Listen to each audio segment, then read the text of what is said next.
Hello, this is Greg. This is an update on my Creality Ender 3 S1. So far, I have made several prints. Let me go over here to the Tom Love. I have not had a failed print yet.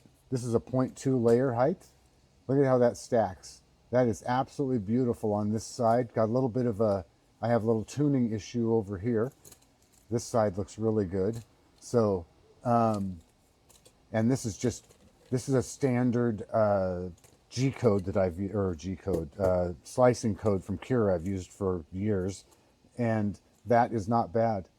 That little bit right there I'll be able to fix just in the slicing, slow it down a little bit, maybe just, I'll mess with it, but that's very, very small and subtle. I have not had a failed print. I have not had anything jam up.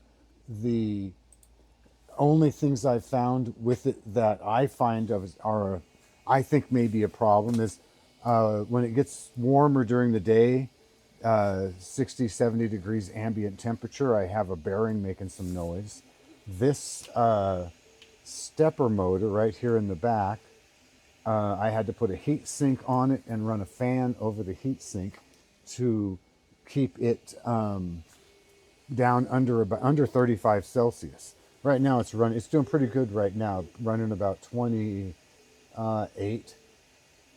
and it's early into this print, but it was hitting 50 Celsius, and I've had a bunch of these printers.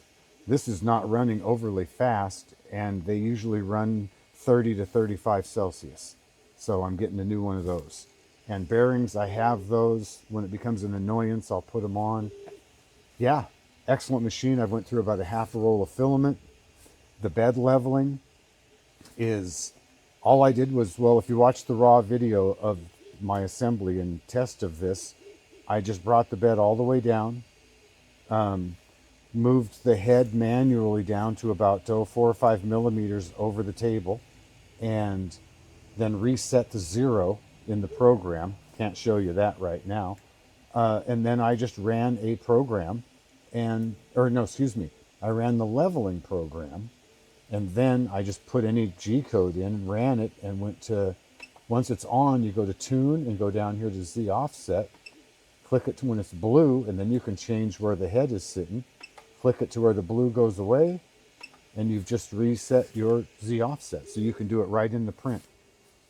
What I did on the original video is all I've done. So I think I might just have to make a video of just that. I've watched several, and not that anybody's wrong, it just seems like they've overcomplicated it quite a bit because they're too fixed around these wheels when you have the program, you have the leveling program. Use it. Well, you need to use it. So, yeah. Anyway, I'm very happy. Thanks for watching. You have a great day.